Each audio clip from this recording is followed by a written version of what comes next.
participar o dar traslado de mis opiniones. Tenemos tres panelistas importantes, uno de ellos, además de mi propia nacionalidad, que es Cecilio, y que quiero también advertir que es el más hábil con estas herramientas, porque es el que está desde las 4 menos 10 esperándonos, y algunos hemos entrado a las 4 y 10 hora española, por tanto 15 minutos más tarde, mostrando y demostrando que no somos unos abogados muy hábiles en estas herramientas. Dicho lo anterior, quería poneros de alguna manera en conocimiento que me gustaría, y de hecho se ha preparado así este webinar, hacerlo muy participativo. Vamos a trabajar una serie de preguntas y me gustaría que incluso, sobre todo entre los ponentes, pudiéramos intervenir, introducir opiniones y quizás en algún punto, porque esa misma pregunta se le pueda trasladar a cualquiera de ellos, pues responderla previamente para no tener quizás que ser un poquito reiterativo. En todo caso, creo que la materia es tan amplia, no sé si vosotros me diréis lo mismo, si ustedes me dirán lo mismo, que con este webinar lo único que vamos a hacer es hacer una mínima introducción, pero seguramente trasladarle al Instituto Iberoamericano de Derecho Concursal la oportunidad de seguir trabajando en esta línea.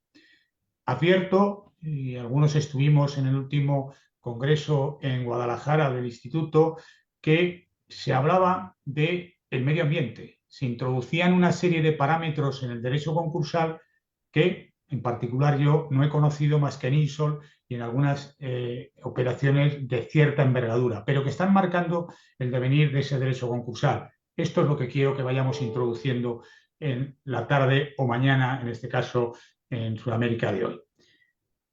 Tenemos, como he dicho, 4 panelistas. Yo lo que voy, si os parece, es a introducir al primero, le voy a hacer las cuestiones, vamos a participar y luego iré introduciendo al segundo, al tercero, porque hacer la introducción conjunta viene a dispersar un poquito las condiciones de cada uno y la calidad, en este caso, académica de todos ellos.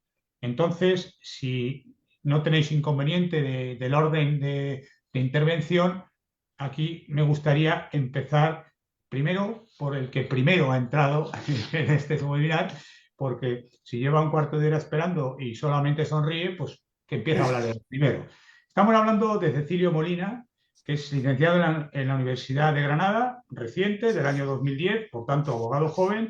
Es máster universitario de investigación de Derecho Privado en la Universidad Carlos III de Madrid, lo es en el 2013, por tanto, 3 años después de acabar su grado. Es doctor en Derecho también de la Universidad de San Pablo, por cierto, año 2015, y desde el año 2012 es beneficiario de una beca de formación de personal investigador en la Universidad de San Pablo y desde el 2015 profesor de Derecho Mercantil y lo ha sido hasta agosto del año 2022. Es un investigador, es un enorme estudioso de este derecho y me consta que sus líneas de investigación son el derecho del mercado de carbono, el derecho de sociedades, pero también el derecho a la insolvencia, para lo cual está aquí. Destaca su trayectoria como profesor e investigador inquieto y cuenta con muchísimos años de investigación. Entonces, Cecilio, si no te importa, comenzaríamos por ti y no sé exactamente si quieres hacer una pequeña introducción o si quieres que yo te haga las cuestiones de alguna manera sobre las que me gustaría que hablara. Sí que es cierto que tenemos una temática compartida que quiero por lo menos determinar inicialmente, que sean, vamos a hablar de fintech, ¿vale? Vamos a hablar, en este caso, de legal design, de ESG y de la ética y buenas prácticas. Y quizás por este orden. Entonces, si quieres, Cecilio, hacer una pequeña introducción, 5 minutos, lo que creas necesario, y empezamos contigo. Adelante, por favor, Cecilio. Bueno, pues gracias por la presentación y por supuesto también por la invitación cursada por el Instituto Iberoamericano de Derecho Concursal. Para no perder más tiempo, agradezco a todas las personas y por supuesto a Diana, que espero que se recupere. Mi parte de la intervención sobre esta webinar sobre el abogado del futuro se centra concretamente en los parámetros de ESG, ¿no? En esa evolución que nuestro ordenamiento jurídico ha ido desde la responsabilidad social corporativa hacia estos principios de sostenibilidad de las empresas. Entonces, me ha gustado que hayan hecho mención de ello, tanto en mi presentación como en la evolución legislativa que hay en el ámbito del derecho de la insolvencia y la implicación del medio ambiente, porque como luego hablaremos en las preguntas que vamos a hacer, ¿no? Nosotros vamos a partir de un concepto básico que han de tener los representantes de las sociedades, como también, por supuesto, los abogados en esa labor de asesoramiento y prestación de estas funciones de sostenibilidad. Y es precisamente la diligencia que han de tener los administradores, los abogados, a la hora del desarrollo de estos principios de sostenibilidad, donde juega un papel muy importante el medio ambiente.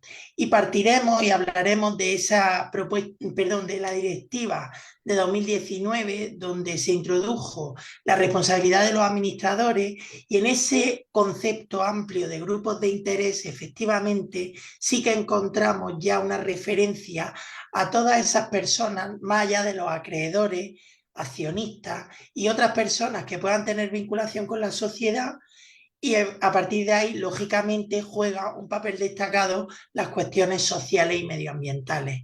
Y por eso creo que a día de hoy la formación que vayan a utilizar los abogados del futuro y la gente que está empezando una carrera profesional, es importante que tengan en cuenta conceptos clásicos y tradicionales de nuestro derecho y, por supuesto, del derecho de la insolvencia, pero también esos cuidados en las cuestiones de conciliación laboral, de medio ambiente, de las que luego hablaremos. Muchas gracias, Cecilio. Pasaremos ahora a presentar a Angélica Flechas, que es fundadora y CEO de Áptica, abogada, diseñadora y magíster en negocios de Hult International Business School. Tiene más de 10 años de experiencia como consultora estratégica en proyectos tanto públicos como privados. Es una consultora dedicada a ayudar a empresas para que mejoren sus servicios y experiencia, respondiendo a las necesidades de todos sus usuarios. Tiene un fuerte interés por las áreas de desarrollo estratégico, diseño de servicios e innovación empresarial. Es profesora de creatividad en la Facultad de Administración de la Universidad de los Andes y de la clase Pensamiento de Diseño de Servicios y Experiencia para el primer MBA en Service Design en Latinoamérica. Ha sido conferencista en eventos académicos y corporativos, dentro de los que se encuentran en el contexto de los servicios jurídicos. Esta es la breve descripción que me han trasladado de ti, Angélica. Te voy a dar la palabra, pero además te voy a pedir una pequeña explicación. O sea, es decir, ¿cuáles son realmente las enseñanzas que impartes sobre este enorme desarrollo futuro que tiene? Porque aquí estás hablando además que ayudas al emprendimiento y que lógicamente estás por encima de la realidad pensando en ese futuro. Adelante cuando puedas, una pequeña introducción, Angélica, para luego ir a las preguntas. Dale, José, mil gracias. Bueno, como soy abogada y soy diseñadora, inicialmente empecé a trabajar mucho en el mundo de diseño de servicios. Entonces le ayudo a cualquier empresa que trabaje en cualquier sector a diseñar la experiencia que le ofrecen a sus clientes finales, entendiendo de principio a fin toda la historia por la que pasa un usuario hasta que deja de ser parte de su servicio. Y en ese proceso descubro que muchos de los problemas de los servicios son de tipo legal. Entonces, no sé, una persona que va a un banco va y saca su tarjeta de crédito y en ese proceso tiene que lidiar con el contrato, con el proceso legal, con un montón de cosas que tienden a ser el obstáculo de la experiencia también. Entonces, en ese proceso descubro que hay una oportunidad también de diseñar los puntos de contacto legales. Y entonces en mi compañía creamos una línea que se llama Legal Service Design, donde empezamos a diseñar servicios legales también. Y en ese camino empiezo a dictar clase en ese tema. Hoy en día también dicto clase en la Facultad de Derecho de los Andes, que es de donde me gradué, y dicto una clase que se llama Diseño de Servicios Legales, donde le ayudo a los estudiantes a descubrir algo tan sencillo como que cuando ellos se gradúan, salen a ofrecer un servicio legal, y que ese servicio se puede diseñar. Ellos pueden diseñar cómo hablan, pueden diseñar cómo escriben, pueden diseñar cuál es su propuesta de valor, pueden diseñar cómo se diferencian de las otras y los otros abogados que hacen parte del ecosistema jurídico, y cómo pueden generar valor para que las personas con las cuales ellos van a interactuar realmente se conecten con estos abogados y sientan que hay un servicio profundo que ha sido pensado para ellas y para ellos. Y eso es lo que hago en mi clase. Entonces, pues en mi empresa llevamos ya pues 10 años operando como consultores de diseño de servicios, pero llevamos 8 diseñando servicios legales. Hemos hecho más de 60 proyectos en esta naturaleza, trabajando con gerencias legales de principalmente el sector financiero, pero también hemos trabajado con gerencias de farmacéuticas que trabajan mucho con médicos, con pacientes, para ayudarles a diseñar la experiencia para estos pacientes. Y todo este conocimiento es lo que yo le traslado al ambiente académico para que estos estudiantes salgan con otra perspectiva del derecho y con ganas de ir más allá de la sustancia y el proceso, que es lo que hemos aprendido pues las demás personas. Y siento que ese es el futuro un poco del derecho, ¿no? Y es transformar ese proceso y ese servicio legal que tradicionalmente hemos venido prestando. Muchas gracias. Va a ser apasionante escucharte en las preguntas que te vamos a hacer sobre este tema. Muchas gracias, Angélica.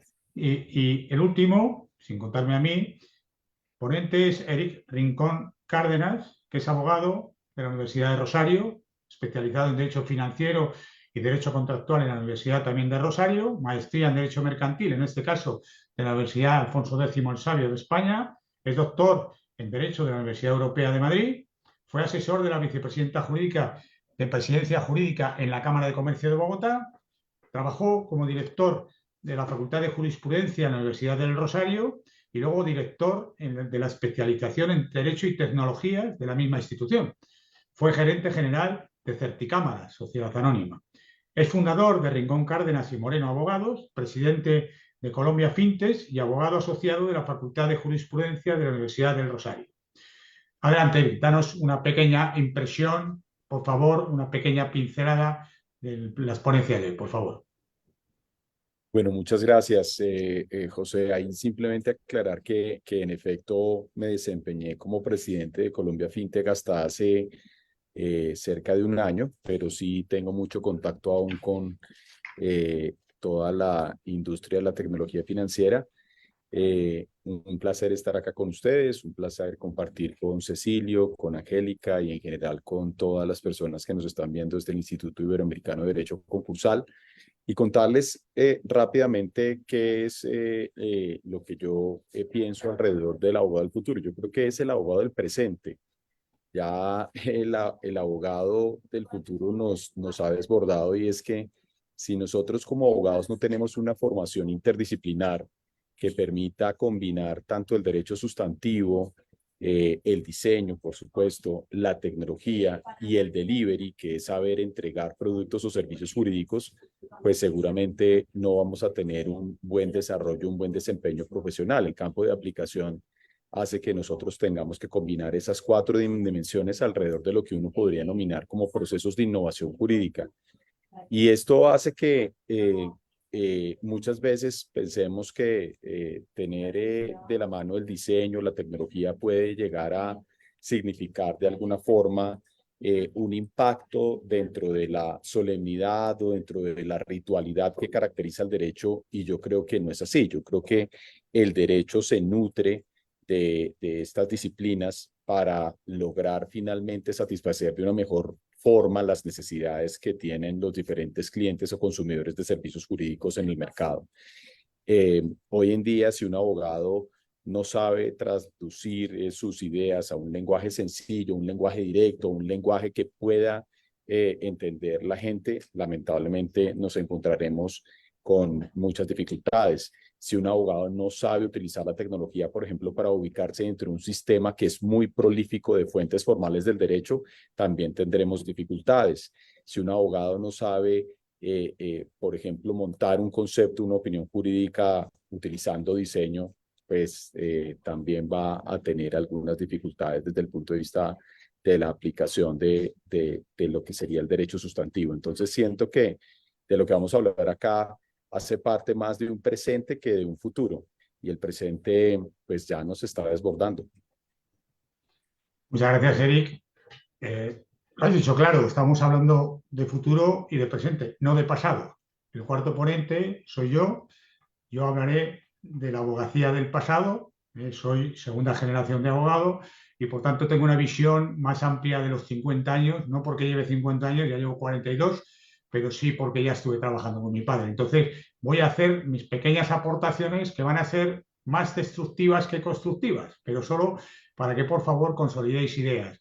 Yo soy José Pajares, soy abogado en ejercicio, socio director de Cremáis Calvo Sotelo Abogados en Madrid y en Zaragoza, y bueno, especialista particularmente en derecho de la insolvencia y reestructuraciones. Entonces, como he dicho, voy a daros sobre todo a vosotros un poquito la palabra. Aunque, Eric, he visto que has quitado la cámara y también el micrófono y has sido el último, sin embargo, dada tu condición que fuiste de presidente de Fintech, te voy a hacer la primera pregunta para introducirla a todos y me gustaría que tu primera respuesta fuera referida precisamente a Fintech, ¿no? ¿Y cómo se espera que el abogado del futuro se especialice en regularizaciones y marcos legales adaptados a la evolución constante de las fintechs? Te hago la pregunta como abogado, o sea, no la hago genéricamente, sino que la hemos escrito para que seamos capaces todos de responderla. ¿Cómo se espera que el abogado del futuro se especialice en la regulación y marcos legales, adaptados a la evolución constante de las fintechs? Porque la fintech es un elemento muy dinámico y muy vivo. Por favor. Ahí hay un tema fundamental y es que las fintech proponen modelos de innovación donde combinando tecnología, innovación y transformación de los negocios se pueden desarrollar diferentes productos o servicios financieros y en ese sentido la regulación debe guardar un equilibrio entre la seguridad jurídica y operacional junto a la necesidad de garantizar la innovación y la tecnología, es decir, que la innovación y la tecnología sean respetadas desde la perspectiva de ese equilibrio que deben tener con la tecnología y con la seguridad jurídica y operacional. Entonces, ese es el gran desafío del regulador hoy en día, entender que hay muchos temas que pueden que pueden desbordar normalmente la tarea regulatoria, porque eso implica estar consciente de que finalmente la regulación sí puede ir un paso atrás, pero garantizar, por ejemplo, que haya un equilibrio a partir de principios como la neutralidad tecnológica, ¿no? Donde con independencia de la tecnología utilizada, yo pueda garantizar que se introduce la mejor o que yo puedo garantizar ciertos atributos de seguridad jurídica, como pueden ser la autenticidad, la integridad, la disponibilidad. Entonces, un primer tema que hay que tener claro es que debe existir ese equilibrio. Lo segundo es que se deben eliminar o se deben evitar los arbitrajes regulatorios. ¿Qué significa eso? Que el hecho, por ejemplo, de que un banco preste dinero, ¿sí? Que un banco presta dinero porque hace una actividad de intermediación, no significa que las mismas reglas que utiliza el banco para prestar dinero sean aplicables a el originador de crédito que no hace procesos de intermediación. Hay muchas empresas fintech que se dedican a algo que se conoce como el lending, y ese lending no tiene o no debe contar necesariamente con la misma carga regulatoria o la misma carga previsional que tendría un banco. Esa es una segunda característica, evitar los arbitrajes regulatorios. Una tercera característica importante es lo que yo denominaría como la posibilidad de garantizar también que cuando estamos en medio del desarrollo jurídico de las fintech, se respeten muchísimo los derechos del consumidor y se protejan de una manera adecuada los datos personales. Es claro que hay una gran preocupación por el manejo de los datos personales y que esos datos personales o los derechos del consumidor deben hacer parte de la tarea de integración de las normas fintech.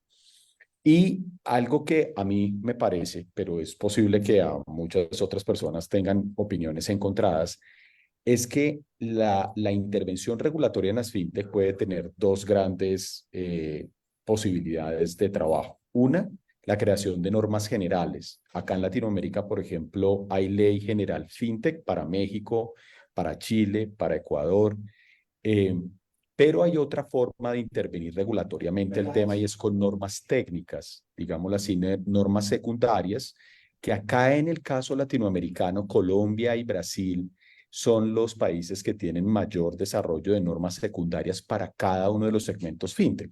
Si uno entiende que fintech es nuevos modelos de negocio que, apalancados en tecnología, permiten transformar productos o servicios financieros, eso cubre muchos segmentos: crédito digital, pagos digitales, crowdfunding o financiamiento colaborativo, todo lo que tiene que ver con neobancos, el mismo cripto, blockchain.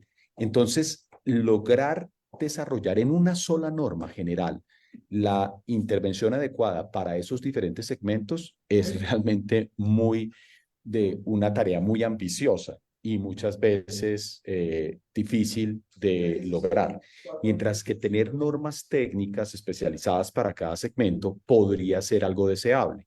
Entonces yo siento que en esa tarea regulatoria, las normas técnicas secundarias desarrolladas por un regulador, ojalá especializado, muy técnico, que no esté de alguna manera preso de intereses políticos, como puede pasar muchas veces cuando la norma sale del Congreso, hace que las normas sean de mayor calidad, que sean mucho más apalancadoras del respectivo segmento fintech del que estemos trabajando.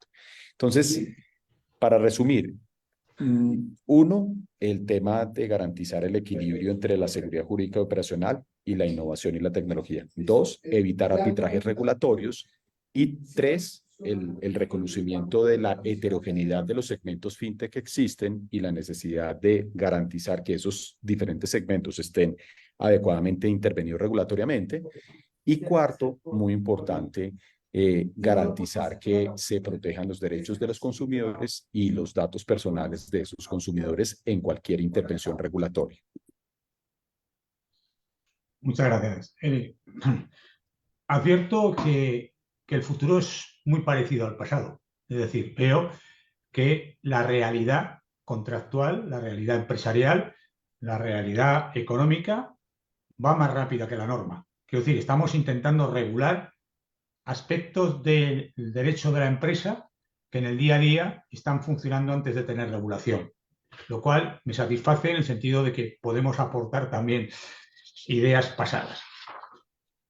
Oye, Cecilio, ha hablado muy claramente, Eric, de esta situación, pero me gustaría saber de qué manera afrontan los abogados del futuro, cómo se forman, qué habilidades, qué formación, qué relaciones, qué contactos han de tener para ser buenos, para poder de verdad prestar adecuadamente estos servicios.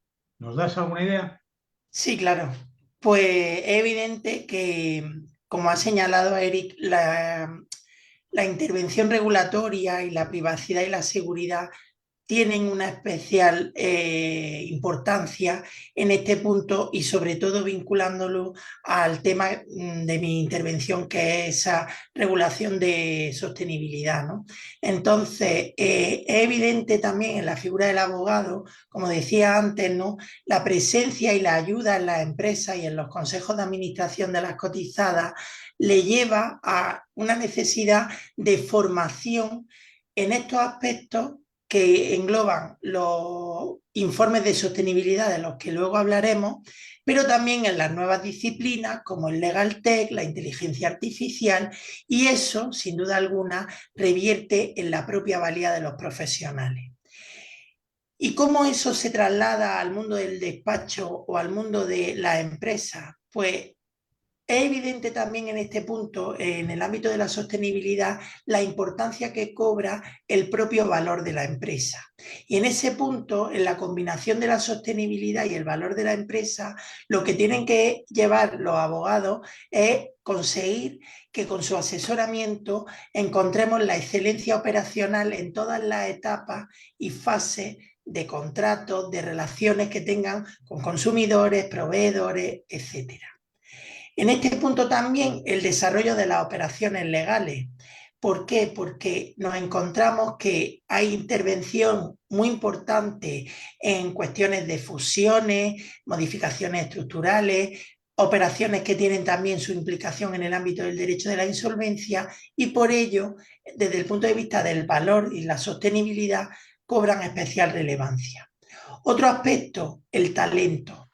Muchas veces nos preocupamos, ¿no?, en que, por lo menos aquí en España, la tendencia es que los alumnos estudien un doble grado, un doble máster, que se formen, pero muchas veces el talento no viene por una excesiva formación, sino que en el punto de partida de un abogado, el grado en Derecho le puede dar esas directrices que luego puede conseguir ser más talentoso que un abogado que tenga también formación económica. Claro, digo esto y en el punto de vista de la insolvencia y en general se combina mucho el derecho y el ámbito económico y es evidente que la tendencia actual en nuestro país, o al menos yo creo que eso José Pajares pensará como yo, lo encontramos en ese doble formado en Derecho y Administración y Dirección de Empresas.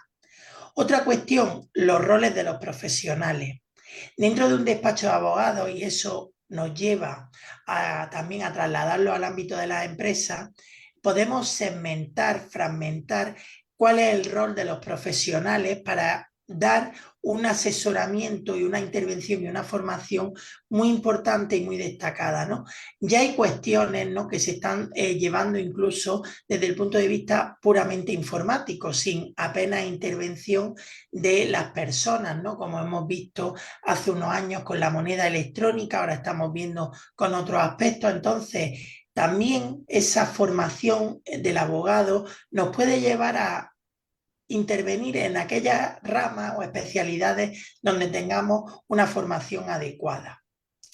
Junto con ello, y vinculándolo al tema de mi ponencia, el ámbito de la sostenibilidad y la intervención del abogado cuenta con una especial relevancia en los mercados regulados, ¿no? Cada vez hablábamos de la excesiva regulación que puede haber en el fintech, pero en el mercado de las telecomunicaciones, en el mercado del medio ambiente, contamos con una excesiva regulación importante y necesaria, por otro lado, pero que sin embargo esa formación también puede ir por esa vía. Y por último, dos cuestiones a tener en cuenta en el abogado del futuro está en el uso de la tecnología, cada vez más importante, ¿no? No me gusta que José hables como el abogado del pasado, porque no, porque en ese punto la tecnología, y pensamos que la tecnología, y hablamos acceder a una cuenta como esta para intervenir hoy aquí, pero el uso de la tecnología ya está con un teléfono móvil. Y a día de hoy, que nadie tenga un teléfono móvil en el ámbito jurídico es extrañísimo, por no decir imposible. Entonces, en ese punto, esas cuestiones del uso de la tecnología que revierten en la segunda, en la privacidad y en la seguridad, que también comentaba Eric, es importante desde el punto de vista de los abogados tener claro que en ese uso de la tecnología que podemos utilizar frecuentemente o diariamente a través de canales de mensajería, WhatsApp u otro Telegram, etcétera, tiene que ser consciente de que determinada información es confidencial y necesita de un tratamiento muy seguro, y por ello se están estableciendo cada vez más canales de información en las empresas y también en los despachos para custodiar la información que puede ser altamente sensible en el desarrollo legal. Muy bien, Cecilio, muchas gracias, muy claro. Una matización respecto al uso de la tecnología. No hará 2 años tuvimos un almuerzo donde estaba el rector de la universidad, de una universidad de Madrid, no recuerdo, creo que era la Complutense, ¿vale? Y entonces él transmitió, estábamos un grupo de abogados, que toda la inversión de la Facultad de Derecho, no estoy hablando de una universidad, de Derecho, de ese año, estaba destinada a los ingenieros. Y dijimos, bueno, es una Facultad de Derecho, abogados, investigadores, no, ingenieros. Es decir, que creo que los abogados del futuro tenemos que ser ingenieros. Por eso voy un poquito por ahí. Evidentemente, las herramientas informáticas hoy, entre otras cosas, nos hacen la vida más fácil y nos mantienen muchísimos más años sanos. Has hablado de algo muy importante, el talento. Es decir, esa, vamos a decir, virtud o cualidad de abogado que la inteligencia artificial jamás podrá sustituir.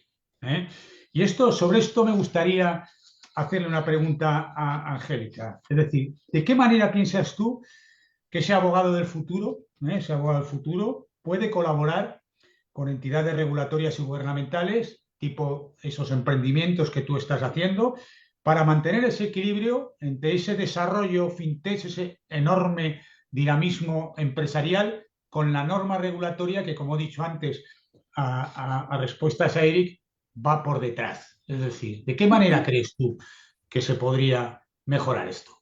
Dale. Bueno, yo pienso que el legislador o la legisladora tiende a hacer un trabajo que está detrás del escritorio, ¿sí? Entonces son las personas que ven que hay una situación que debe entrar a regularse, se regula y corre la norma. Pero yo siento que la razón por la cual la norma es ineficaz es porque muy pocas veces aquel ente regulador está en el campo de batalla o de ejecución de la regulación. Eh, Mis metodologías y con lo que yo trabajo todo el tiempo se basa en entender de primera línea o de primera mano qué es lo que las personas necesitan, buscan, requieren. Entonces, yo siento que el trabajo colaborativo y el trabajo mano a mano entre la persona que provee el servicio y la persona que lo vive es fundamental. En este caso, el ente regulador es el que está proveyendo un servicio de regulación, por decirlo así, y las personas que van a vivir el servicio, que son los entes regulados, pues deberían hacer parte de la concepción normativa o regulatoria. Pues no sé muy bien cómo es en España, pero creo que hay una oportunidad muy grande de hacer un trabajo realmente colaborativo y de entendimiento y de prueba y error. Hay una figura pues que se usa mucho, sobre todo en emprendimiento o en sector tecnológico, que se llaman los sandbox, donde se hacen pruebas de estas nuevas regulaciones y se mira cómo están ocurriendo. Yo siento que sería muy interesante que esto no solamente se redujera al sector tecnológico, sino que realmente se hicieran ejercicios de prueba y error de componentes regulatorios para ver cómo la sociedad o cómo determinadas comunidades reciben estas regulaciones y también incluso la redacción o la composición normativa o el ecosistema o el sistema normativo es cómo está concebido según cómo va a ser recibido por esa población que lo va a usar, porque es como si el que lo genera fuera de un planeta y el que lo va a usar fuera de otro y hablaran dos lenguajes completamente diferentes.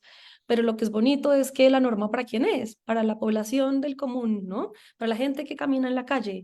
Pero siento que los que generan esa norma no quisieran que la población del común entendieran esa regulación. Entonces, siento que hay una oportunidad muy linda de crear sistemas normativos, primero colaborativos y después de fácil prueba para ver, hacer prueba y error y ver cuáles son como las implicaciones que tienen estos y poder hacer como modificaciones y que se pueda asegurar que estos sistemas normativos realmente respondan a la realidad social, económica, cultural y tecnológica de estas situaciones. ¿Por qué? Porque si no se hace de esta manera, es como que la tecnología y la evolución tecnológica y la evolución corporativa y la evolución económica fueran en un ritmo y la regulación fuera en otro. Y eso también pasa porque la gente que está detrás del escritorio haciendo las regulaciones no está en el campo tecnológico o no está en el campo de startup o no está en el campo de desarrollo corporativo, entonces está también hablando en otro lenguaje. Entonces siento que es una buena forma de garantizar que ambas cosas corran en el mismo ritmo y al final pues la norma sea para quien la va a usar. En tu condición de profesora de creatividad, ¿estás diseñando de alguna manera desarrollos empresariales conforme la norma que la regula o estás creando, innovando, promoviendo nuevas estructuras para que luego la norma la regule? Excelente pregunta. Cuando yo hago ejercicios creativos en mi clase, yo les digo a mis estudiantes que ignoren qué es legal. ¿Por qué hago eso? Porque me gusta que ellos simplemente corran su proceso creativo y ya después miramos dónde ponemos la viabilidad. Sin embargo, yo trabajo con tres principios. El primer principio es gana-gana, el segundo es transparencia y el tercero es aplicabilidad. El de aplicabilidad responde a que esto vaya dentro de un marco normativo. Entonces, claramente, pues yo no promuevo la ilegalidad, pero pues sí promuevo que haya como mucha libertad creativa en mi campo académico. Entonces, pues, ejemplos que te pongo. si queremos rediseñar la experiencia de compra-venta de un inmueble, pues no les voy a pedir que eliminen el pago del inmueble, porque es un elemento esencial del contrato.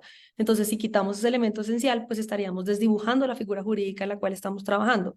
Pero sí los dejo, digamos, volarse en cuanto al sistema de registro del inmueble, porque de pronto podemos crear otros sistemas más ágiles que se vayan más allá del modelo tradicional de la notaría, por ejemplo, porque la norma dice que tiene que registrarse ante notario, pero ¿qué tal si creamos otras figuras que vayan más allá? Y ahí es donde se vuelven como más dinámicos los ejercicios creativos.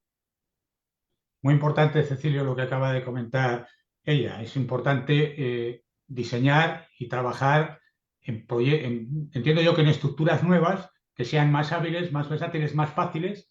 Algo tan importante como creo que en nuestros países y dada la economía mundial estamos trabajando, como es el mundo financiero. El mundo financiero está súper regulado, pero la economía se mueve no al margen, sino en paralelo en muchas ocasiones de ese mundo financiero. ¿Qué opinas? Porque me ha gustado muchísimo la respuesta de ella. ¿Qué opinas tú de lo que ha planteado? Pues sin duda alguna, la evolución de la economía y del derecho necesariamente tiene que ir de la mano, tiene que ir junto, porque es verdad que llevándolo al ámbito de la sostenibilidad, ¿no? Y en general, no todos los temas que estamos tratando aquí, nosotros nos encontramos con que evidentemente hay muchos ámbitos de actividad y de regulación legislativa donde se impone determinados parámetros de conducta a las empresas y a las entidades jurídicas, a las administraciones públicas también, pero lo cierto es que luego en ese ámbito desde el punto de vista sostenible, podríamos decir que hay una tendencia a la libertad por parte de las empresas. Nosotros venimos de una evolución legislativa de la voluntariedad, de los principios de buen gobierno, hacia una tendencia impositiva y obligatoria. Pero es cierto que en ese punto, en esos informes de sostenibilidad, se deja abierta margen a la libertad de las empresas para que desde el punto de vista de la corrupción, del soborno, del blanqueo de capitales, de la información fiscal, de la conciliación laboral, sean las propias entidades las que también hagan propuestas dentro, lógicamente, del derecho, ¿no? De cada ámbito, pero que hagan ellos propuestas en las tendencias, ¿no? De mejora. En nuestro entorno ya hay empresas que, por ejemplo, han instaurado las jornadas de 4 días o 32 horas semanales y nuestro gobierno la ha planteado como una medida estrella, ¿no? Que reducir la jornada laboral, pero eso choca luego con la realidad de las empresas y de los despachos de abogados, donde es cierto que se trabaja demasiado, se trabaja muchas horas, pero en muchas ocasiones esto viene precisamente por la necesidad del asesoramiento que precisan y la inmediatez en la urgencia que se precisa para ello. Tú antes decías, ¿no, José? La inteligencia artificial, afortunadamente, no lo has dicho tú, lo digo yo, afortunadamente no nos va a sustituir en todo, va a sustituirnos en parte básica o general muchas cuestiones burocráticas de redacción de contratos, que podamos coger modelos y que eso sirva como un punto de partida, ¿no? Pero choca muchas veces, ¿no? La excesiva intervención legislativa que hay en estos aspectos, la desconfianza, ¿no? En nuestro entorno comunitario se ha visto con cierto recelo y se sigue viendo todas estas cuestiones novedosas y por tanto yo también estoy un poco expectante en el entorno comunitario y en el derecho español en concreto de qué va a pasar a futuro sobre todas estas cuestiones. Muchas gracias, Cecilio. Antes de continuar, voy a saludar a un abogado verdaderamente joven que se ha integrado a los panelistas, que es Hugo Richard. Hugo, muchas gracias por estar hablando del futuro del abogado. ¿Quién mejor que tú? Así es, con mis ¿Quién 90 mejor que años tú desde Mendoza? soy el más joven de todos, desde Córdoba. En efecto, por eso simplemente quería Gracias, saludar José. y a todos los veteranos, que veo que algunos también se han incorporado. Bueno, Gracias, José. Estoy continuamos. expectante de escuchar, porque sirve Gracias. para mis discípulos. Sí, por eso, ¿no? Quiero aportarlo. Bueno, continúo. Eric, me parece que hemos oído no dos opiniones contradictorias, pero sí dos puntos de vista completamente diferentes, ¿eh?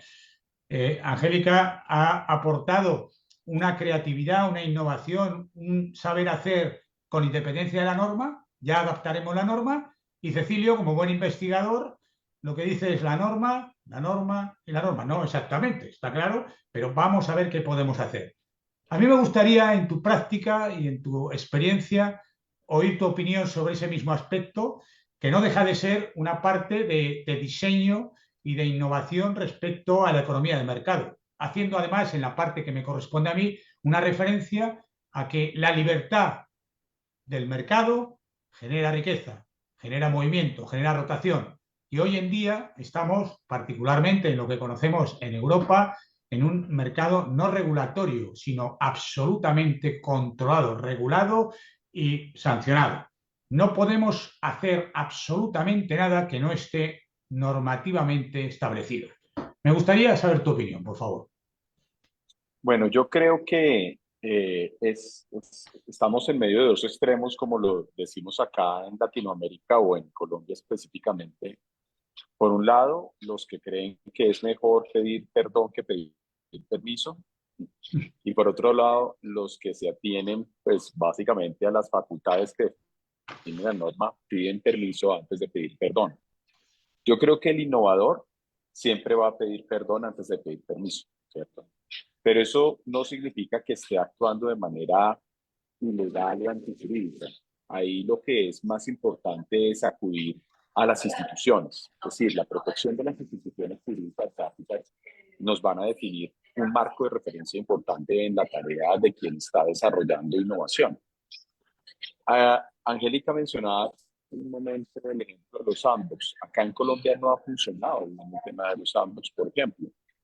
Y ahí yo, por ejemplo, le recomiendo a mis clientes que se dedican a temas fintech, es mejor pedir perdón que pedir permiso. Los sandbox no han funcionado como estructura metodológica, lamentablemente, tal vez porque ha faltado la definición de unas reglas de entrada claras para esas areneras, que son básicamente, el sandbox es una instancia en la cual se puede experimentar con el desarrollo de alguna propuesta o iniciativa normativa, pero lamentablemente aquí en Colombia cambian las reglas de juego en el momento en el que entran los diferentes actores, pueden llegar a pasar, pueden suceder circunstancias que afecten el desarrollo de la prueba y que lamentablemente no permitan definir los resultados de ese tipo de ejercicios. Entonces, ¿qué es lo que yo creo que debe ocurrir ahí? Obviamente nosotros tenemos una clara definición de qué es lo que se encuentra definido desde el punto de vista antijurídico, qué es lo que no se debe hacer, pero hay otras cosas que se pueden hacer sin necesidad de violar una norma o una disposición. Por ejemplo, si yo estoy desarrollando una operación acá en el país, en Colombia, de crédito digital. El crédito digital en Colombia, no es, siendo una actividad fintech, no es una actividad que requiera licencia o autorización previa por parte del Estado. Ahí no hay ningún tipo de antijuridicidad en que yo, por ejemplo, sin necesidad, solamente cumpliendo el Código de Comercio colombiano, pueda hacer colocaciones de crédito digital sin tener ninguna otra observancia adicional. Es decir, no tengo que pedirle permiso a un supervisor financiero, ni nada por el estilo. Distinto es si yo salgo al mercado diciendo tengo una nueva billetera, que la billetera se va a llamar Rincón Wallet, y Rincón Wallet va a desarrollar un proceso en el cual toda la billetera va a tener captación de recursos, y esa captación de recursos pues claramente sí requiere, como en todos los países del mundo, una licencia, una autorización previa por parte del Estado. Si yo estoy desarrollando una operación de captación, pues sí tengo que contar con autorización.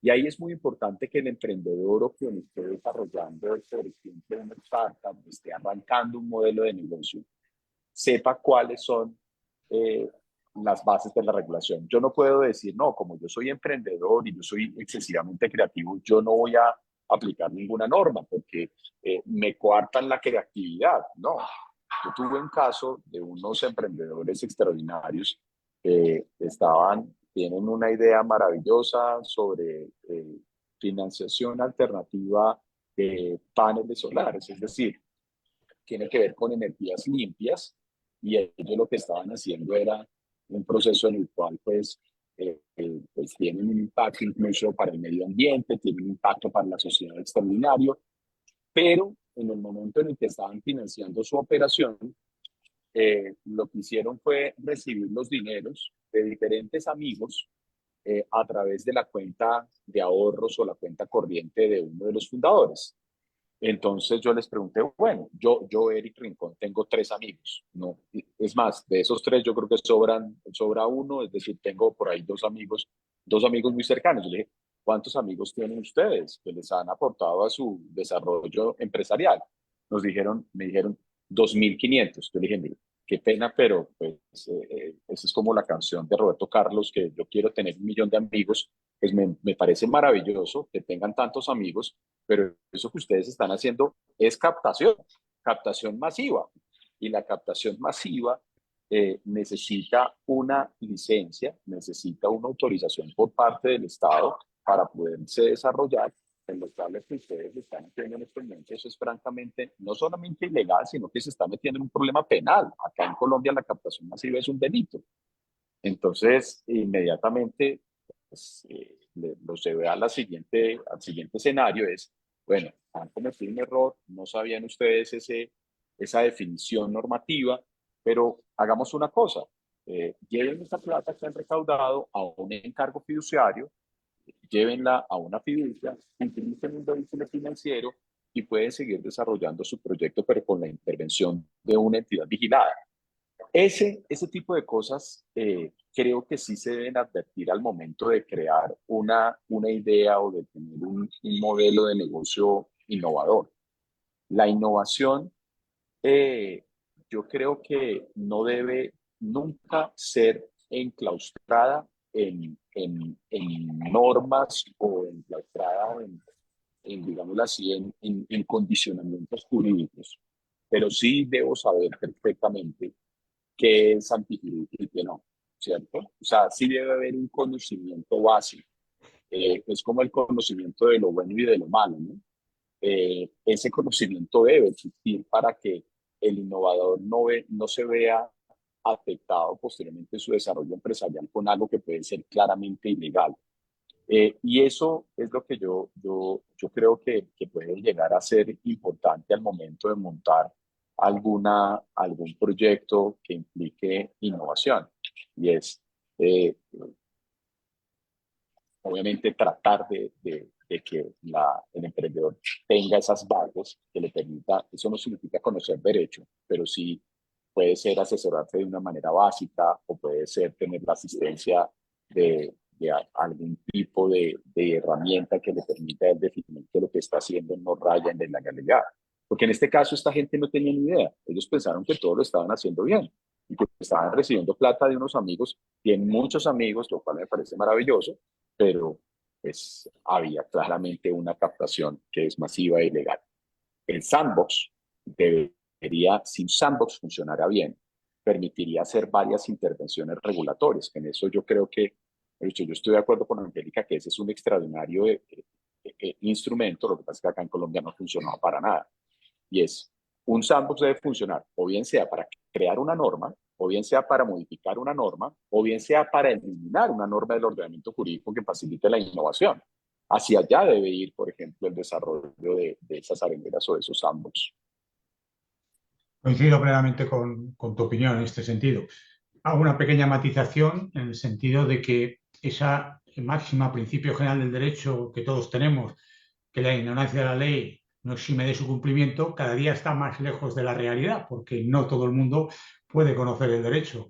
Ese conocimiento realmente no lo tiene el empresario, pero es que muchas veces tampoco lo tenemos los abogados. Entonces, ese futuro empieza a estar tan regulado y tan difícil de controlar que ni siquiera la especialización nos va a llevar a la tranquilidad. Pero bueno, creo que al fin de cuentas nos va a dar un campo de trabajo realmente importante. Voy a hacer ahora un cambio, como decimos en España, a los que nos gustan los toros, de tercio. Y vamos a hablar de en este caso, los principios ESG y se lo voy a trasladar a Cecilio con una pregunta muy concreta. Primero, explícanos a la audiencia, que seguramente todos no lo sabemos, cuáles son los principios ESG y de qué manera piensas que el abogado, este abogado del futuro que estamos hablando hoy, Hugo Richard es un ejemplo, como he dicho antes, puede de alguna manera prestar servicios, asesoría legal, en fin, dar sus conocimientos, ayudar a las empresas y, como es importante porque lo dijimos, considerando la sostenibilidad y la responsabilidad social corporativa.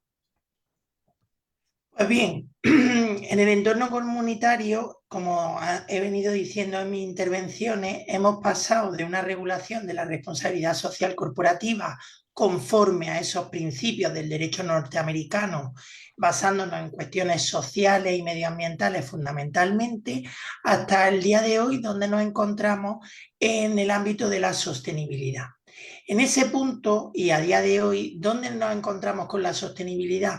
Pues nos encontramos teniendo en cuenta, partiendo, ¿no?, de la regulación propia de la sostenibilidad, que a día de hoy solamente se aplica a las sociedades cotizadas. Sin embargo, en el entorno comunitario, en esa excesiva regulación, deja abierta la posibilidad de que para ello se extiendan también a las pequeñas y medianas empresas. Partimos de un concepto de lo que nosotros entendemos como algo sostenible, y desde el punto de vista empresarial el negocio rentable, ¿no?, siempre y cuando se promueva el valor de la empresa. Y en este punto me gustaría destacar 3 cuestiones que podemos entender que ha virado a esta evolución desde la responsabilidad social corporativa hasta la sostenibilidad. La primera, ya vamos encontrando normas no obligatorias, porque el Código de Buen Gobierno de las Sociedades Cotizadas no es imperativo en sentido estricto, deja abierta la posibilidad que las organizaciones cotizadas incorporen en su estructura comisiones de sostenibilidad. Y esa es la tendencia que empieza a haber en muchos despachos, en muchas empresas, de establecer entidades pequeñas, ¿no?, dentro de ellas, que se encarguen de temas de sostenibilidad. Como os decía antes, y en esa tendencia de imposición a las cotizadas, pero dejando abierta la posibilidad a día de hoy, en un futuro se espera que sea obligatorio también para las pequeñas y medianas empresas, nos encontramos que cada vez más empresas van recogiendo, incorporando principios de sostenibilidad en su organización a través de esas comisiones, estructuras encargadas de esas cuestiones. En segundo lugar, una de las cuestiones donde encontramos, ¿no?, reflejo del valor de la empresa y de la importancia que eso tiene desde el punto de vista de la sostenibilidad es respecto de la remuneración de los representantes, de los administradores. Y ahí tiene una labor muy importante el abogado del futuro, porque ya desde el año 2014, donde teníamos una importante modificación en España de la ley de sociedades de capital, ya se hablaba en ese preámbulo de la reforma de la importancia de la fijación de la remuneración de los administradores en tanto en cuanto a la evolución real y económica de la empresa año a año. Y 7 años más tarde, en el año 2021, ha habido en este punto un cambio que precisamente apoya la necesidad de la importancia del valor sostenible de la empresa.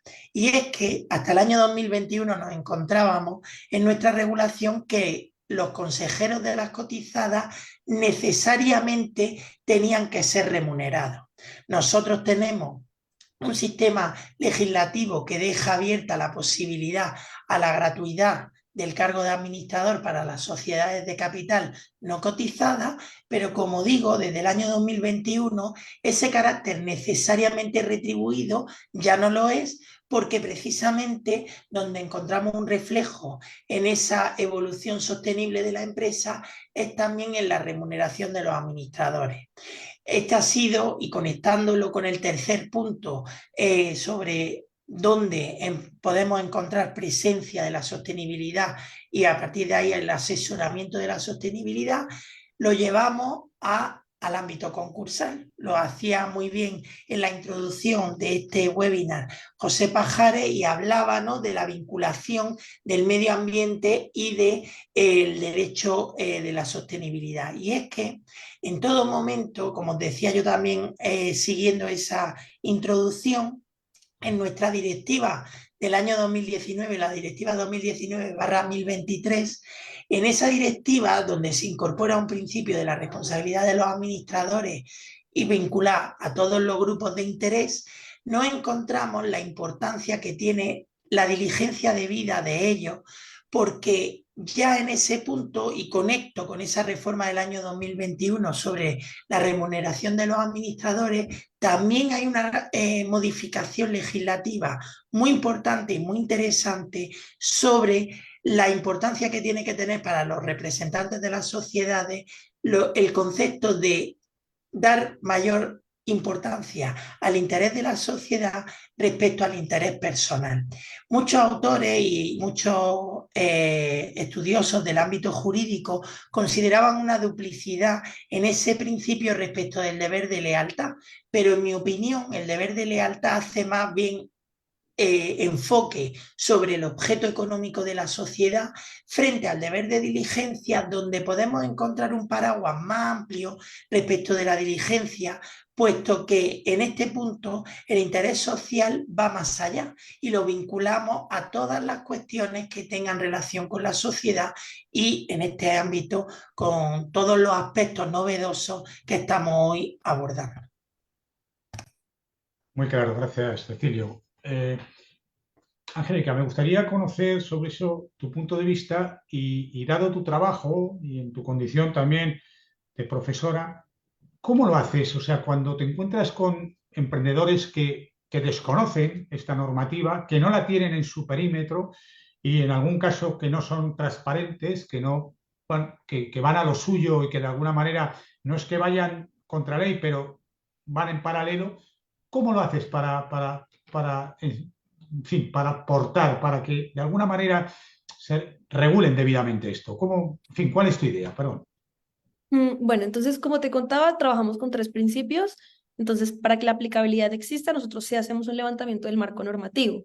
Entonces, siempre miramos cuáles son las normas que acompañan el proyecto y pues miramos que el proyecto pues pueda ocurrir dentro del sistema, por decirlo así. Y lo que hacemos es ver dónde el sistema, digamos, tiene unos requerimientos que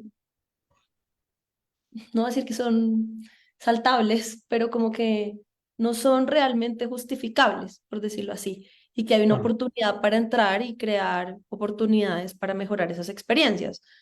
Te voy a poner un ejemplo, la experiencia de divorciarse. O sea, es una experiencia dolorosa, difícil, nadie está preparado para eso. ¿Cómo diseñarlo y cómo articular actores del ecosistema que hoy no están articulados? La norma no pide que estén articulados, pero uno puede entrar y crear esa articulación. ¿Mm? Entonces, mm, como si nos ponemos a hablar desde el punto de vista jurídico, pues es como que hay una laguna, ¿sí? Porque nadie ha entrado a regular esa articulación entre actores y el tema es cómo desde el servicio y cómo desde los procesos y cómo desde los nuevos puntos de contacto podemos entrar y crearlos. Entonces, ¿cómo puedo hacer que haya una notaría que a determinada hora ya esté esperando a este cliente para que llegue el abogado con la minuta que ha sido diseñada previamente para que esto pase y entonces la persona que no quiere ver a su expareja vaya y pueda verlo y que ese abogado de manera estratégica ponga la mano encima de la firma de la expareja y la otra persona no la tenga que ver? ¿Sí? Y diseño eso para que ese proceso esté creado. Entonces, la norma en ningún momento dice, la persona deberá tener una buena experiencia. No lo dice. Pero en la investigación descubrimos que hay una oportunidad para mejorar ese servicio. Y ahí es donde uno entra y construye. Entonces, no quiero que se lleven la idea de que Angélica está promoviendo proyectos ilegales, simplemente Angélica está encontrando oportunidades para que los servicios sean más humanos, más cercanos y que lo que hoy en día no está regulado simplemente entre a ser diseñado y entre a ser intervenido. Y eso es lo que estamos construyendo desde nuestros Angélica, y proyectos. me gustaría, si es posible, algún modelo o algún ejemplo. ¿Cómo ayudas? O sea, alguna Eh, aplicación práctica que me gustaría que me sí, contestara los tres también. O sea, porque todo esto tiene evidentemente una filosofía y una realidad clara, pero el día a día, o sea, ¿cómo ayudas o cómo propones al cliente que eso sea así? Por ejemplo, volviendo, tengo el caso muy presente que es cómo diseñar la experiencia de divorciarse, porque estoy trabajando en un proyecto de esto. Entonces, haciendo la investigación, descubrí que había diferencia en la forma en la que se asesoraba a hombres y a mujeres. Entonces, había unos puntos ciegos en el servicio. Entonces, cuando llegaban las mujeres y había habido, por ejemplo, un caso de infidelidad por parte del hombre, entonces los abogados o las abogadas asesoraban a estas mujeres con toda la intención de quitarle la custodia de los hijos. ¿Mm? Ajá. Sin preguntar esta señora qué futuro quería para su familia o qué futuro quería para sus hijos o si quería a un padre presente. Ahí, por ejemplo, para mí hay un punto ciego en el servicio porque se están asumiendo un montón de cosas en esa asesoría y uno podría decir, no, la norma pues dice que ambos tienen derechos, pero pues si se logra probar algo, va a tener derecho la madre o bueno, en fin. Lo que yo hago es darme cuenta que hay un punto ciego y que se le pueden dar herramientas a los abogados para que no caigan en esos puntos ciegos y no tengan vicios de género en su asesoría.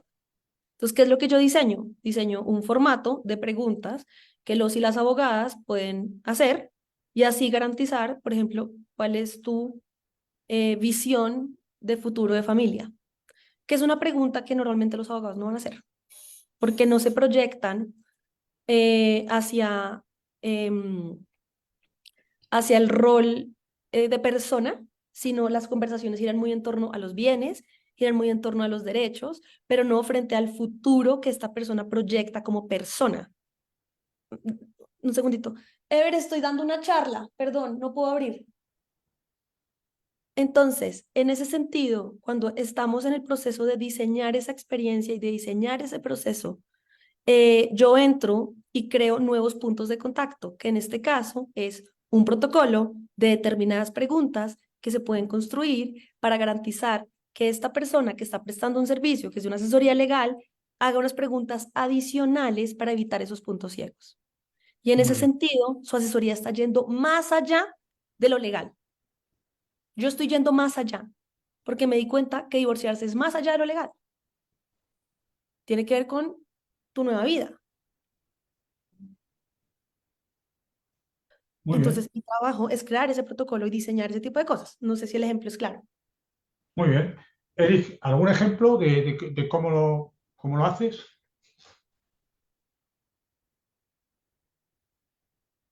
Cecilio, te toca, que Eric debe estar. ¿Algún ejemplo Ejemplo sobre? práctico de lo que está comentando Angélica, o sea, ha planteado de cómo ayudar al cliente, al emprendedor en esta Vale, situación. vale, Eric, por vale. ser un poquito más práctico y entenderos bien. Pues desde el punto de vista, yo lo voy a llevar al tema del que yo tenía que hablar, de sostenibilidad. En esa excesiva regulación del derecho comunitario, sin embargo, en el ámbito del mercado del carbono, ¿no? En los parámetros del protocolo de Kioto, sí que la Unión Europea ha establecido la posibilidad de los desarrollos de dos mecanismos, un mecanismo de aplicación conjunta y mecanismo de desarrollo limpio, donde se deja margen a las empresas en sus colaboraciones con otros países fuera de la Unión Europea, en vías de desarrollo también, para garantizar que están utilizando mecanismos en la protección del medio ambiente. Entonces, eso permite que esas empresas que no están del todo obligadas, porque las empresas en el ámbito del mercado del carbono están obligadas en función de los parámetros de contaminación por un lado y por otro por el sector de actividad a los que se dedican, encontramos que, por ejemplo, aerolíneas, compañías de avión que ya en los billetes empiezan a informar sobre los derechos de emisión que contaminan al medio ambiente, como utilizando esos medios de transporte, cómo pueden desarrollar proyectos para proteger el medio ambiente al margen de su actividad. Y en eso la labor del abogado está potenciando la formación en esos aspectos para conseguir que se proteja el medio ambiente, entre otras cuestiones. Muchas gracias. Eric, ¿estás para poder ponernos un ejemplo? Bueno, pues vamos a acabar con la última parte. Es una parte que me entusiasma porque inunda y debe inundar el trabajo, en este caso concreto, de todos los abogados, que es la parte ética, ¿eh? La ética, la moral, los principios, en este caso éticos, que deben mover concretamente al abogado del futuro, ¿no? O sea, ¿cuál es vuestra opinión, ¿no? Me gustaría hacer una pequeña referencia en la parte, no dejamos de estar en el Instituto Iberoamericano de Derecho Concursal, en la parte de Derecho Concursal, a la legislación europea que de alguna manera se ha ido desarrollando sobre derecho concursal. Porque de ir a o partir, en este caso, de la culpabilidad del deudor al que en la Edad Media anteriormente se le lapidaba y posteriormente se le encarcelaba, hemos pasado a una mayor protección del deudor y entiendo que a una mayor salvaguarda, en este caso, de la economía de mercado, con todas las consecuencias que todos conocemos. Entonces, yo me he permitido durante un rato esta mañana tomar unas pequeñas referencias de la normativa en donde se habla de principios éticos, pero curiosamente sin nombrarse. Es decir, en la legislación europea se está hablando de buena fe, se está hablando de inexactitud o exactitud de la contabilidad, de la falsificación de la contabilidad, de preservar los derechos, en este caso, o no, de las personas especialmente relacionadas con el deudor. Sin embargo, a la administración concursal no se le pide ética, se le dice que sea independiente, que sea imparcial, contiene una parte de ética. Además, se le da la facultad a los jueces de que los sacrificios desproporcionados de los acreedores puedan no admitirlos. Se le dice al deudor que debe colaborar y, de alguna manera, todo impregna todo lo que se hace ahora en un concurso de acreedores o en las medidas preconcursales está amparada en esa buena fe que yo traslado evidentemente a la ética. Entonces, me gustaría que entre los cuatro, ahora participaría un poquito más yo, pudiéramos poner encima de la mesa esos principios éticos y de qué manera tenemos que aplicarlos en la posición de abogados del futuro. Me gustaría, como Eric anteriormente no le he podido dar la palabra, que comenzara ahora y por favor, en fin, es una pregunta muy genérica, me puedes decir, oye, te puedo contestar de cualquier manera, incluso puedo hablar de fútbol y de política, lo sé, pero intenta centrar desde tu punto de vista cuál crees que sería y esa obligatoriedad para todos los profesionales del futuro. Bueno, no, yo siento lo siguiente, mira, un abogado 4.0 está caracterizado por esa combinación entre el derecho sustantivo, la tecnología, el diseño y el saber entregar productos o servicios jurídicos. Debe tener un comportamiento ético, por supuesto. Y ahí, por ejemplo, en el uso de la tecnología o la innovación hay un principio fundamental, que es un principio del derecho y es la buena fe. Y uno diría, ¿por qué la buena fe tiene que ver con estos temas? Porque la buena fe propone o desarrolla escenarios de confianza. Y muchas veces cuando tú te encuentras frente a ciertos segmentos poblacionales y preguntas a cualquier persona, ¿por qué no utiliza medios electrónicos o por qué no utiliza estos sistemas que propician la innovación? La gente normalmente te va a responder porque no hay confianza. La gente no confía. Y la confianza es algo de parte de la buena fe. Esa buena fe que acá en Colombia no se encuentra definida ni en las normas legales ni en la constitución política, pero que se encuentra reconocida. La buena fe la ha desarrollado la jurisprudencia como el actuar de manera correcta y honesta en las relaciones jurídicas. Y actuar de manera correcta y honesta en las relaciones jurídicas es hoy en día es la base de la confianza de los abogados en la sociedad. Es, digámoslo así, un elemento fundamental. Sobre todo teniendo en cuenta que el mundo ha cambiado por completo de manera demográfica. Fíjate que en 1825 éramos mil millones de habitantes. Hace 100 años, en 1925, éramos 2.000 millones. Y hoy en día somos 8.200. 8.200 millones de habitantes requieren de tecnología y de innovación para facilitar o hacer más eficiente el intercambio social.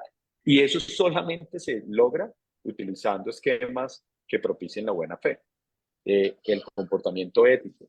Y allá acá, yo tengo una interesante reflexión alrededor del tema, y es que, por ejemplo, no hay nada más ético.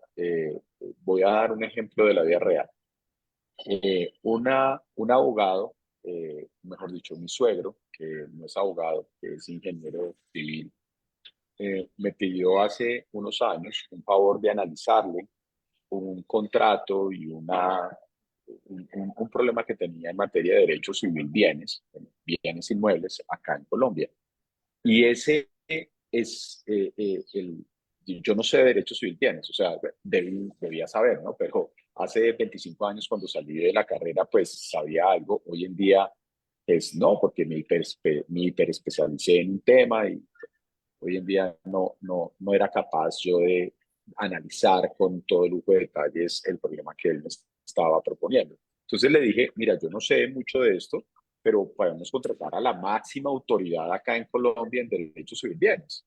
Listo, lo contratamos, fuimos hasta su oficina, entregamos las escrituras públicas, los certificados de tradición y libertad del inmueble, hicimos todo el proceso para que él conociera del asunto, y él nos dijo, el abogado nos dijo, en 15 días les entrego de una manera muy detallada mi concepto, mi opinión.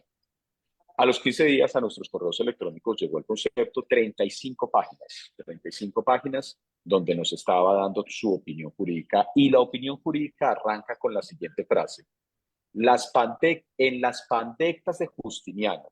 O sea, en ese momento ya se generó un choque completo, porque mi suegro, que no es abogado, no entendía absolutamente nada de lo que se le decía en el concepto. Es más, yo siendo abogado, por el número y la proliferación de aforismos romanos que utilizaba el concepto, tampoco entendía el concepto muy bien. Yo entendía por ahí un 30% del concepto. Y yo le decía, él me decía, Eric, ¿tú entiendes? No, nos toca reunirnos con él para que nos explique un poquito de qué se trata de todo lo que ha hablado. Y uno diría, ¿y eso qué tiene que ver con la ética? Tiene todo que ver. Es un comportamiento ético del abogado de entender a quién se está dirigiendo en la sociedad. Y esto es algo muy interesante. Y es que nosotros hemos pensado, por ejemplo, que construir todo el sistema legal, que muchas veces está construido sobre formalismos y ritualidades, hace que se preserve la profesión jurídica, ¿no? Bernstein, un filósofo del derecho alemán en el siglo XVIII, decía que el lenguaje jurídico era una forma de ganar estatus de los abogados en la sociedad. Eso que antes nos daba estatus, hoy en día nos aleja de la sociedad. Nos aleja y nos genera unas barreras que es precisamente lo que la innovación jurídica o el abogado del futuro, el abogado del presente, debe tratar de superar. Y ese es un comportamiento ético con el cliente. Si yo sé que mi cliente no es abogado, ¿por qué le voy a hablar de las pandectas de Justiniano? Para tratar de definir de una mejor forma mi vanidad, mi ego. O sea, eso es algo que yo creo que si te das cuenta, no toca con problemas morales, no es un problema moral o no constituye un problema ético, pero sería una forma en la cual el diseño, la tecnología, la innovación jurídica se pone al servicio de la sociedad. Muchas gracias. Fíjate, si es así, que en la parte que nosotros estamos trabajando de Europa, la buena fe no se define. Lo que se hace se excluye. Es decir, en vez de decir que es buena fe, digo lo que no es buena fe, porque no soy capaz como legislador de decir qué es tener buena fe.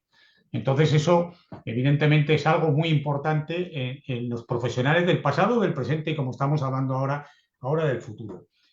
Y le voy a hacer a Angélica ahora una pregunta, tomando lo que acabas de decir, Eric, pero amparado en la ética.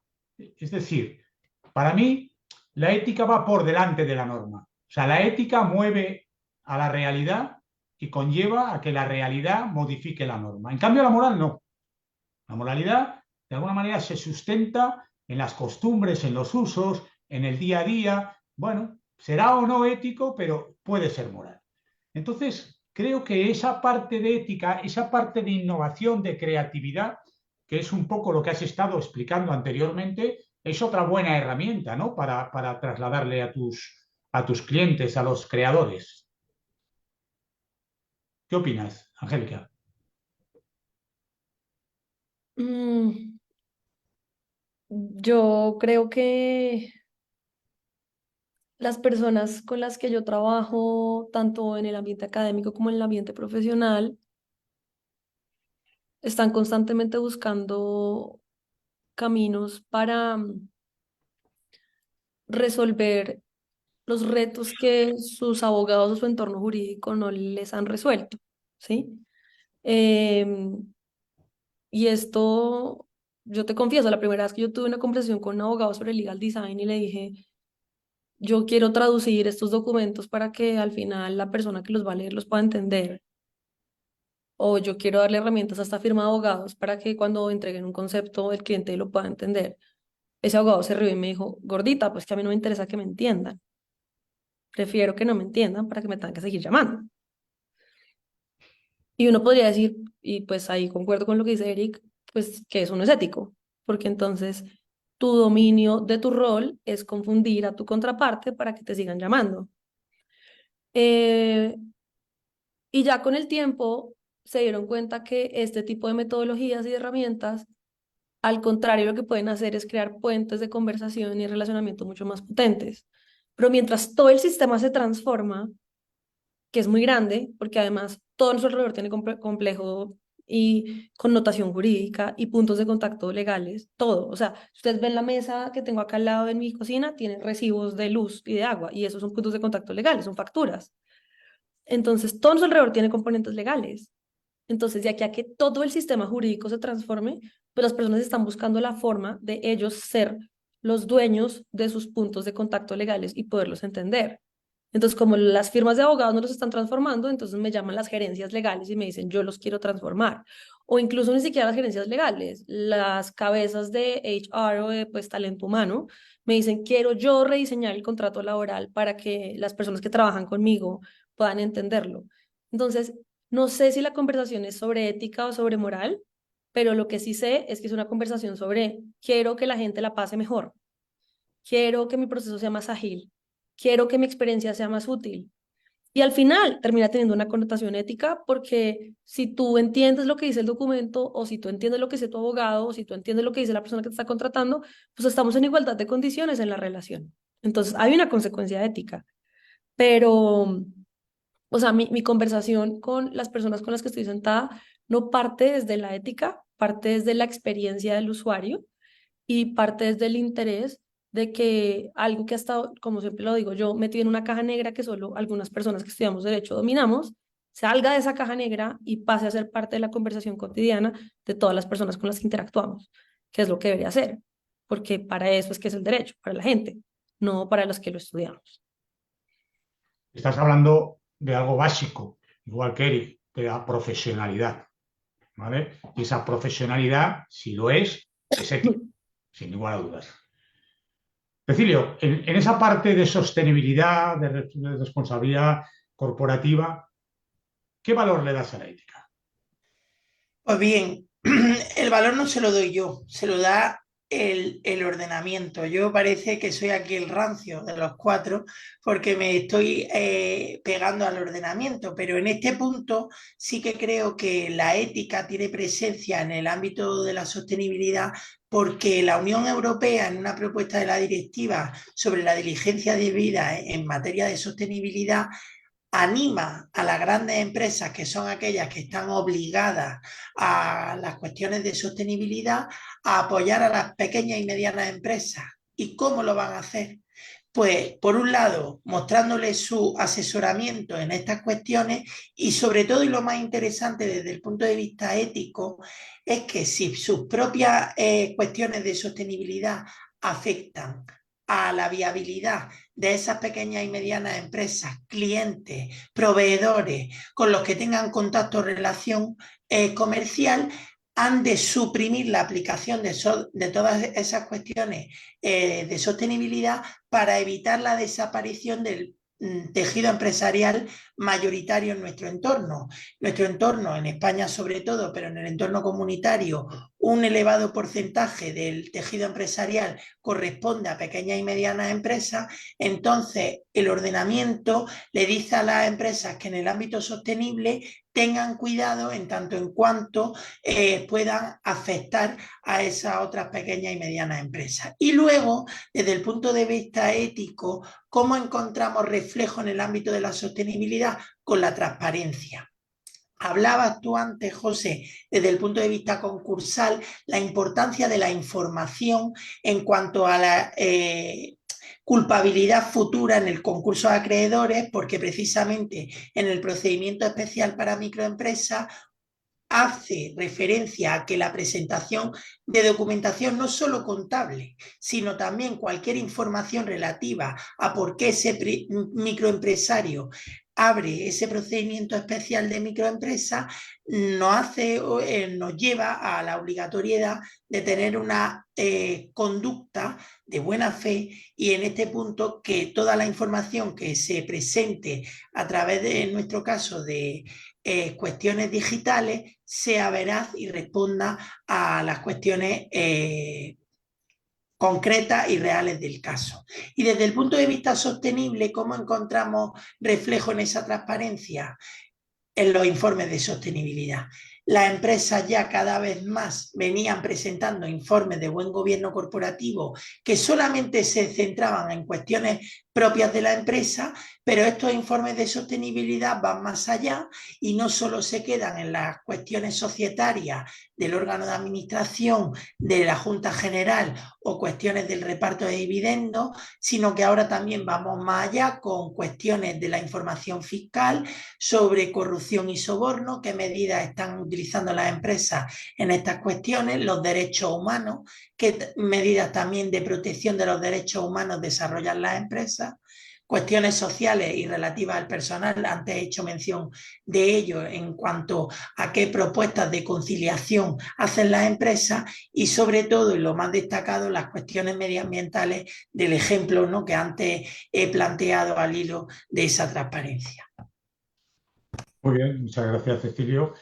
Bueno, estamos llegando al fin de este webinar. A mí, o webinario, o seminario, como queramos llamar, a mí me gustaría, si no os importa, que hagáis una conclusión muy breve, 2 minutos cada uno de vosotros, respecto al tema que en general hemos estado hablando, ese abogado del futuro, en relación con todos estos temas. Si os parece, podemos empezar por Eric, hacemos un colofón por tu parte, una conclusión que te parezca interesante. Muchas gracias, José. Antes que nada, pues agradecer nuevamente al Instituto Iberoamericano de Derecho Concursal, a Angélica, a Cecilio y a todas las personas que nos están escuchando por estar acá durante esta hora y 30, por toda la paciencia en todos los temas tecnológicos que a veces ocurren. Y en mi caso, yo diría que hay que trabajar bajo la conciencia de que en la actualidad los abogados en general en nuestra práctica profesional somos muy interdisciplinares, ¿no? Terminamos conociendo de economía, de ingeniería, de sistemas, de muchas cosas, pero hay que comenzar a concientizar de que el proceso de formación, la estructura curricular de los programas de derecho, tiene que migrar hacia una estructura que sea mucho más interdisciplinar para reconocer los nuevos ámbitos de formación que son importantes para un abogado. Tecnologías aplicadas para el ejercicio del derecho, todo lo que es legal tech.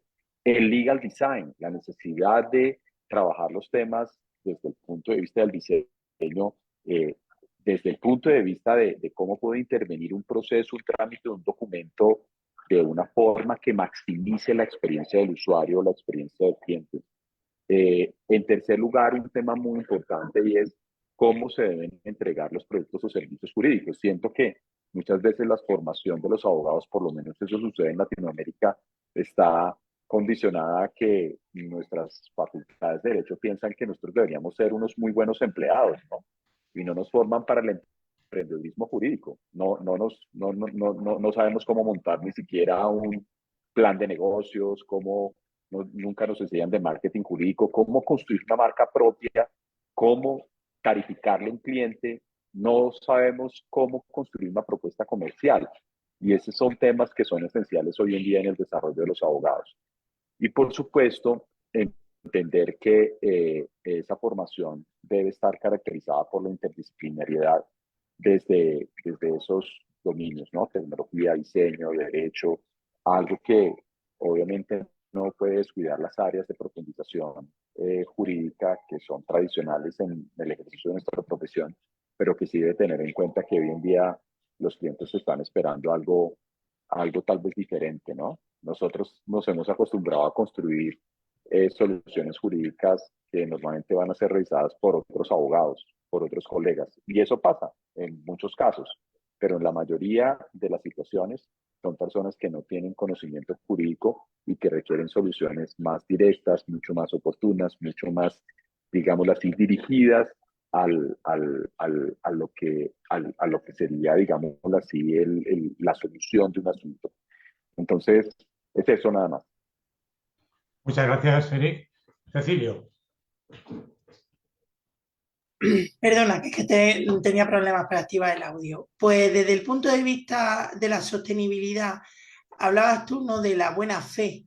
Pues que claro, el problema de la aplicación de la sostenibilidad por parte de las empresas ha venido porque precisamente ha habido mala fe por parte de muchas de ellas en el desarrollo de la aplicación de muchas de las cuestiones. Por ejemplo, por poner un ejemplo, no quiero aquí ser o parecer feminista, pero sí que en las cuestiones de representación paritaria, en nuestro caso desde el año 2007 con la ley de igualdad, se hablaba de la necesidad de un equilibrio 60-40 en la representación de los consejos de administración de las sociedades de capital y eso no se ha llevado. Entonces, ¿qué nos encontramos ahora? Con una excesiva regulación y desde el punto de vista ético y sostenible de las empresas, aunque hay cierta libertad para la aplicación de medidas, sí que es cierto que contamos todavía con una excesiva regulación que choca con esas otras cuestiones que hoy hemos abordado. Muchísimas gracias, Cecilio. Angélica, tu colofón, epílogo a este seminario. Yo creo que lo que tenemos que lograr es que todas las personas que nos dediquemos al mundo del derecho seamos conscientes que ofrecemos un servicio. O sea, yo siento que si eso ocurre, de ahí en adelante muchas cosas se pueden transformar, porque creo que la profesión se ha endiosado un poco.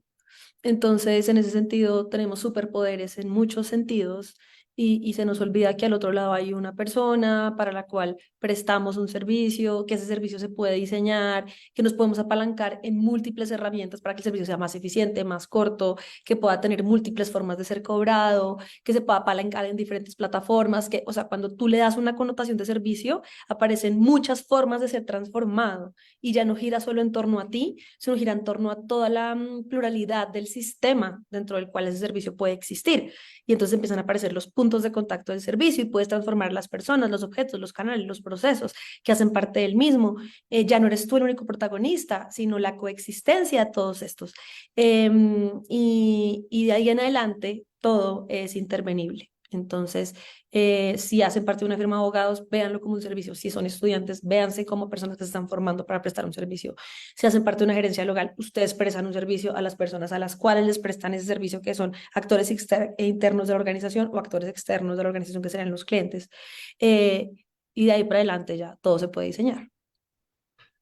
Muchas gracias, Angélica. Por tanto, me toca cerrar el seminario diciendo solamente tres cosas. Habéis apuntado como conclusión la difusión del conocimiento multidisciplinar para los abogados, el impulso de prácticas éticas, he querido de alguna manera destacar, y la visión humana de todo problema jurídico que Angélica ha aportado muy bien.